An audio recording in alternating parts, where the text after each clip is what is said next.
Hello everyone, I want to do a recording on the Call of Duty Modern Warfare 2 weaponry. The reason I want to do this is because I think that a lot of content creators right now are jumping the gun a little too quickly, pun intended. They're posting videos of what's best when we don't even know everything with a certain amount of accuracy. So I'm going to go over why I think that, and also in the process try to educate you on gun data. So let's get started with that.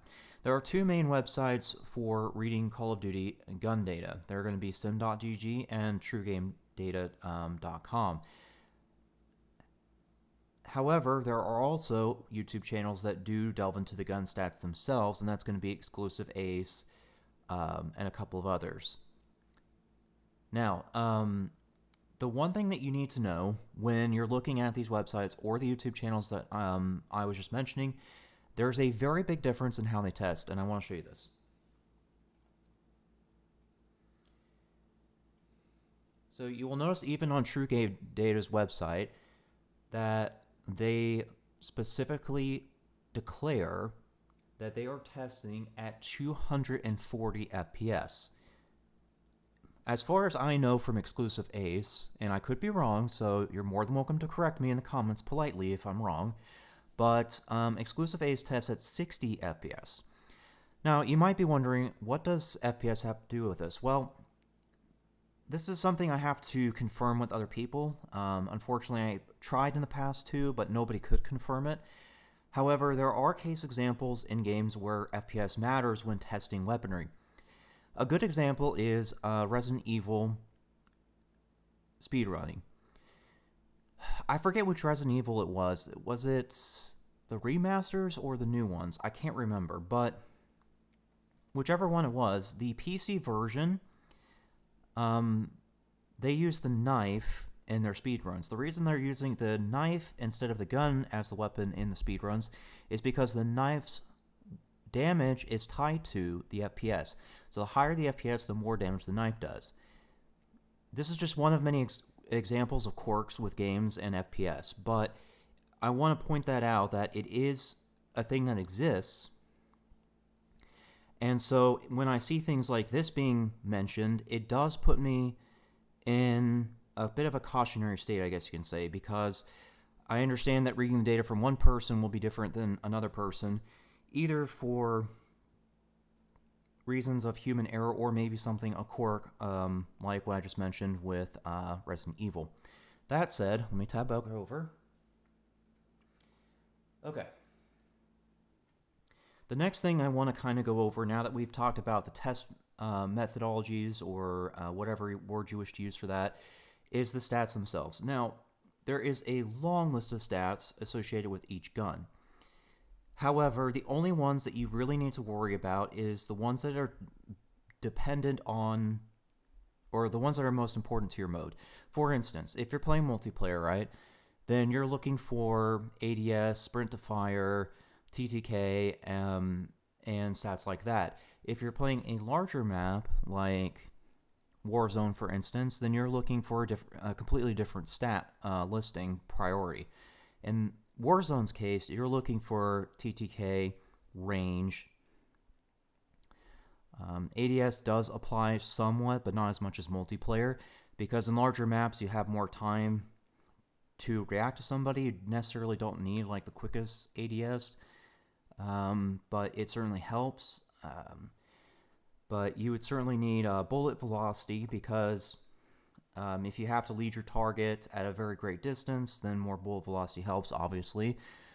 So that's more important than ADS, but of course range helps too.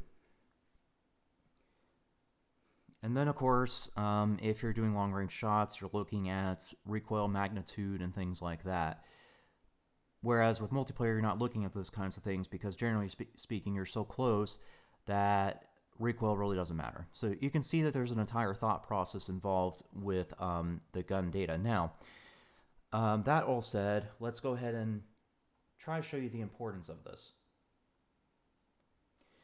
Okay, so with each weapon, plus or minus some exceptions, and we'll go over that in a minute, but you'll notice that when you pull up a weapon, it has an effective range. For the Lockman 7.62, that's going to be 43 meters. So up to 43 meters, it does 122 milliseconds TTK, or time to kill, according to sim.gg. Beyond 43 meters, so at 44, it is 244 milliseconds. So you can see where I was talking about the effective range, because effective range ties into the time to kill. You have to be aware of this stat, because not every gun is going to have a damage drop-off. That was the exception I was mentioning. I think the EBR-14 is the exception. Let me check. Let's see. Marksman. Yep. Here we go. Yes, I was right. It was the EBR-14. So you can see, according to sim.gg, the EBR-14 does not have a damage drop-off. It is steady at 210 milliseconds at any range. However, this is where that exception and an exception ruling comes into place.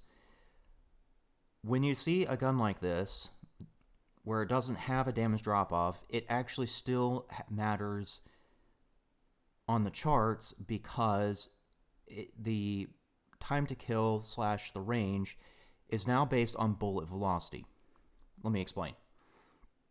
Even though that this has a steady 220 milliseconds, if you were to take this and compare it to another weapon on a chart, say the Lockman 7.62, you're going to notice that this line is now going to be kind of at an angle instead of flat. Because you can see on its own page it's flat, but once you compare it to another weapon, it's going to be kind of angled.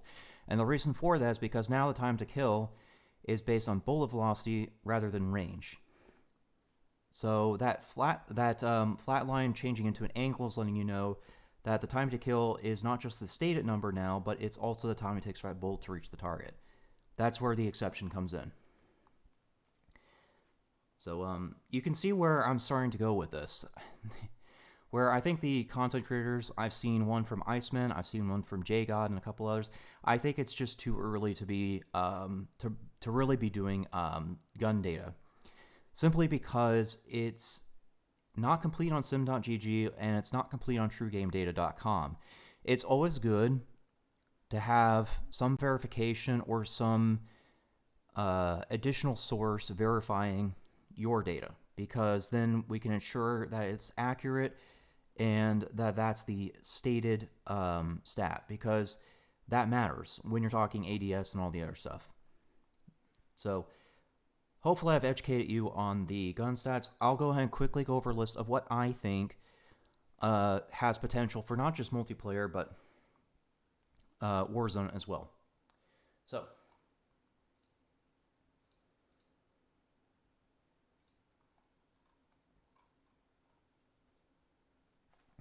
let's start with the ARs. Now, the STB-556 has an amazing sprint to fire time.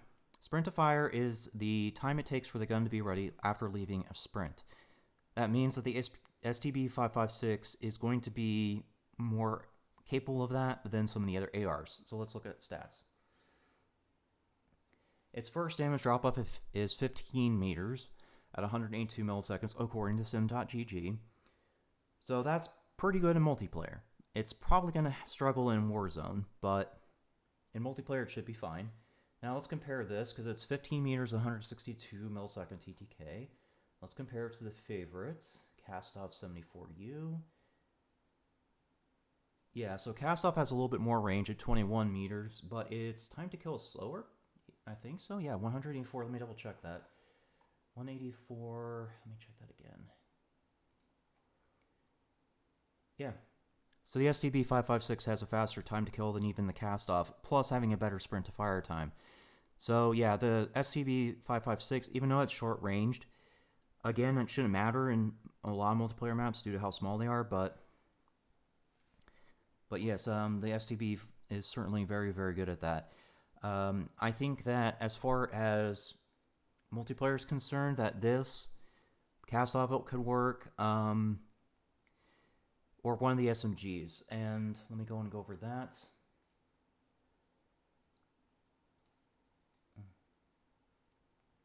There it is. Okay, so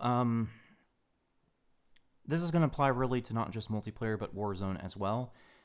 More than likely, you'll need an SMG. So I would say the Fennec or the Vaznev 9K has the greatest potential. You can see that because the effective range on the Fennec is 12 meters and 165 millisecond TTK according to sim.gg.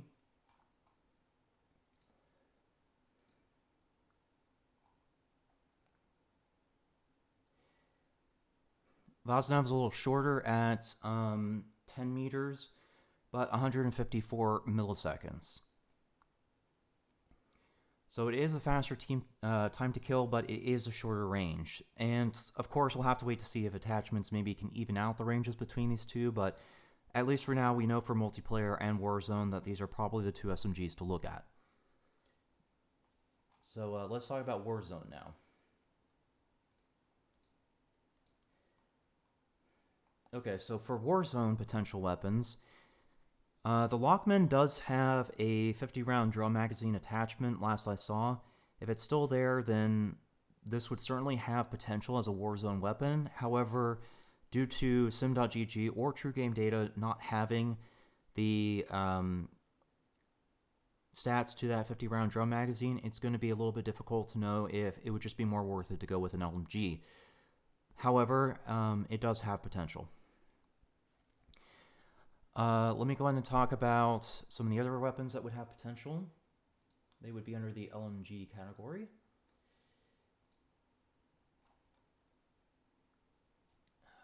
So you'll notice that the LMG variant of the AUG actually increases its range from 15 to 24 meters. So you actually could use this in Warzone, but or I'm sorry, 25 meters, but yeah, that is a little short for Warzone, so I mean, I guess it has potential, but let's look at some of the others. I know not to mess with Icarus or the others. Let me see here. RAL is 41 meters, so that's really good. So there's another one with potential. Let's see, RPK. RPK is 58 meters, so even more than the AUG LMG variant. That's also really good.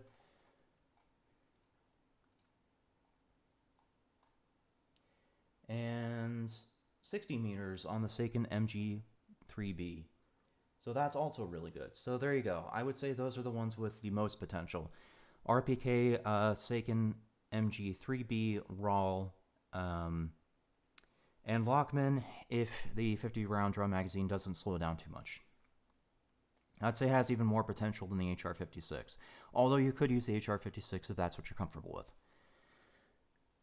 Let's talk about marksman rifles. Okay, or marksman rifles and sniper rifles. To conclude what has potential, I need to talk about this topic. The reason I never recommend using bolt actions in Warzone is because of the player accuracy average. When I was messing with gun builds and gun data way back in the day of the last Warzone, kind of around the time of Verdansk / about the time that Verdansk was going away, I recognized something very quickly. The amount of players who average 50% headshot accuracy is a very tiny number, despite the very large player count. Because of that, snipers really aren't going to be that effective because you can't guarantee a headshot all the time due to the fact that most players aren't achieving 50%. For that reason, semi-autos are better because they have a faster time to kill on the torso. And I can even use the Gorenko as an example. Before the Gorenko's nerf in the last Warzone, it was sitting at around 700 milliseconds TTK when it had its 240 millimeter rapid barrel, whatever it was, in. When it had its rapid barrel in, that was when its time to kill really got good. So the Car 98 Modern Warfare 1, not Vanguard 1, was sitting at 1.364 second time to kill on the torso. To put that in perspective, that means that the Gorenko was sitting at, I think, if I can do the mental math correctly, 664 milliseconds faster than the car. So you can see why I do not advocate for snipers in Warzone. Yes, they have a lot of range, but so does some of the marksman rifles. You have to be very careful with the data because, like I said, there are exceptions to the rule. The EBR is not the only weapon in Warzone history to carry no damage drop-off. There were other weapons that carried no damage drop-off even in the last Warzone. Those included the FR556, which was the beginning weapon of Modern Warfare. There was also the FAL, which was that semi-auto assault rifle. Some other weapons that carried no damage drop-off would have been the RAL. The RAL did not carry damage drop-off in the last one for whatever reason it does here. But that's neither here nor there. The Dragunov definitely did not have damage drop-off. So there were certainly a great number of examples of no damage drop-off. So you do have to be very careful with the data because a blanket statement like marksmans don't have range is completely false. There are certainly some marksman rifles, and in this particular case, the EBR-14 that does have it. So that said, I do not recommend snipers for the next Warzone, simply because people don't have the accuracy to guarantee consistent headshots. Their time to kill is going to be much faster with the torso. So, that all said, I would say the EBR-14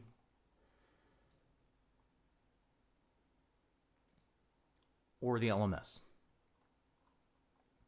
You'll notice that the LMS's effective range is 68 meters, so that's decent. It certainly could be better, but 68 meters is still workable. But, yeah, I think it probably could do even better because that fast time to kill, but we'll see. Either way, LMS or EBR-14, those are the two I'm calling for Warzone.